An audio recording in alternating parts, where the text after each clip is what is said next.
Hai adik-adik, kembali lagi dengan Kak Rina di online Class 101. Kali ini kita akan belajar Bahasa Indonesia untuk kelas 2, bab 1 mengenal perasaan. Dari kurikulum Merdeka ya, di halaman 15 sampai dengan 18 kita akan membahas bacaan Kiki dan Cici. Yuk di-subscribe dulu, klik loncengnya, like dan share juga ya. Gimana kabar adik-adik hari ini? Semoga semuanya dalam keadaan sehat ya. Nah adik-adik, saat ini Karina mau menginfokan bahwa kalau adik-adik mau ikut les bahasa Inggris sama Karina, bisa tanya-tanya lewat IG atau bisa lihat paket yang ada di formulir pendaftarannya. Nanti bisa lihat-lihat dulu ya. Linknya sudah Karina taruh di kolom deskripsi. Kita mulai ya. Nah, di sini kalian akan membaca cerita berjudul Kiki dan Cici. Menurut kalian apa yang terjadi pada mereka? Bacalah cerita berikut bersama teman secara bergantian. Judulnya Kiki dan Cici. Kiki adalah kucing yang takut pada tikus. Kiki tinggal bersama kucing usil bernama Cici. Cici suka mengganggu Kiki. Suatu hari, mereka pergi ke pesta ulang tahun. Ruangan pesta penuh dengan dekorasi. Cici mengeong keras ketika masuk ruangan. Ternyata Cici takut balon. Nah, itu ceritanya ya adik-adik ya. Nah, huruf kapital dipakai untuk huruf pertama unsur nama. Seperti contohnya ini ya, kita lihat di bacaan sebelumnya. Nih, ya Kiki ya yang ada namanya, Cici di belakang juga, di tengah juga ya. Dimanapun posisi kalimatnya untuk namanya itu dia tetap menggunakan huruf besar. Huruf besar atau huruf kapital ya. Nah, kita sudah mengenal kosakata baru di sini adik-adik. Yang pertama adalah usil dan dekorasi. Apa ya kira-kira artinya? Nah, menurut KBBI, definisi kata tersebut yang pertama adalah usil, artinya suka memusik atau membantu. Lalu dekorasi, hiasan dari ruangan. Nah, ini Karina akses dari https://kbbi.kemendikbud.go.id.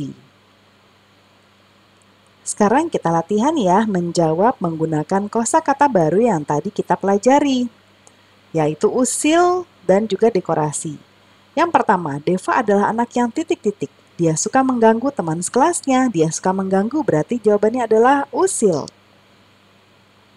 Yang nomor 2, di sini kita lihat teman-teman sedang mengapain ya adik-adik ya.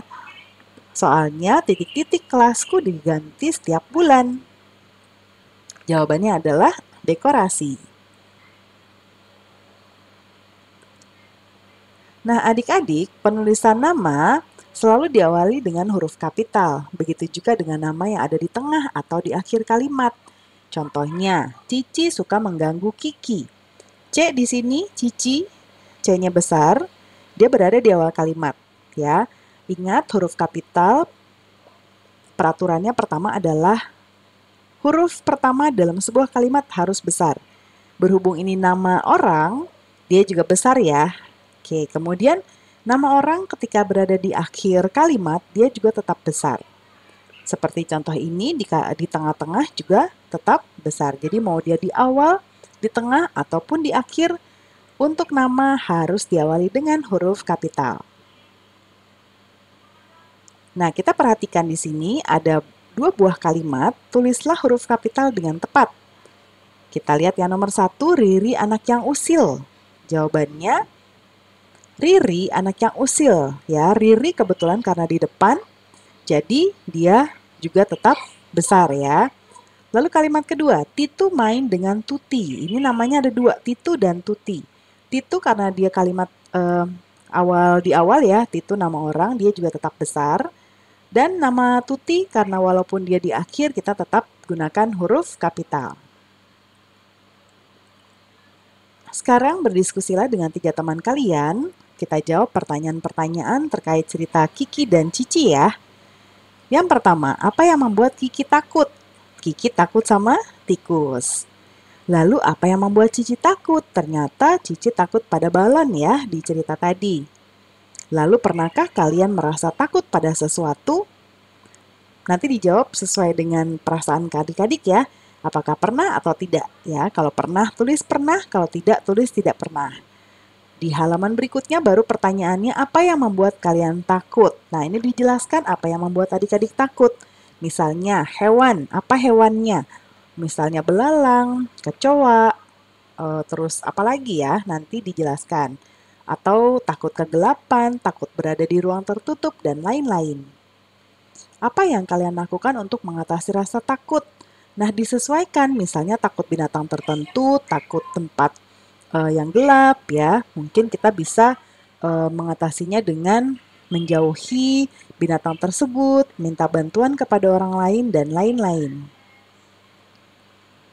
Nah, pembelajaran kita sudah selesai ya adik-adik. Semoga pembelajaran kita kali ini bisa bermanfaat. Jangan lupa yang mau ikut les bahasa Inggris sama Karina bisa tanya-tanya dulu lewat DM IG atau bisa juga nanti lihat di formulir pendaftarannya, nanti bisa dilihat-lihat dulu paket-paket yang ada. Sekarang kita subscribe dulu yuk, klik loncengnya, like dan share juga. Terima kasih sudah menonton sampai akhir. Mohon dimaafkan apabila ada kesalahan dalam perkataan maupun dalam materi yang diberikan. Sampai jumpa di pembelajaran berikutnya.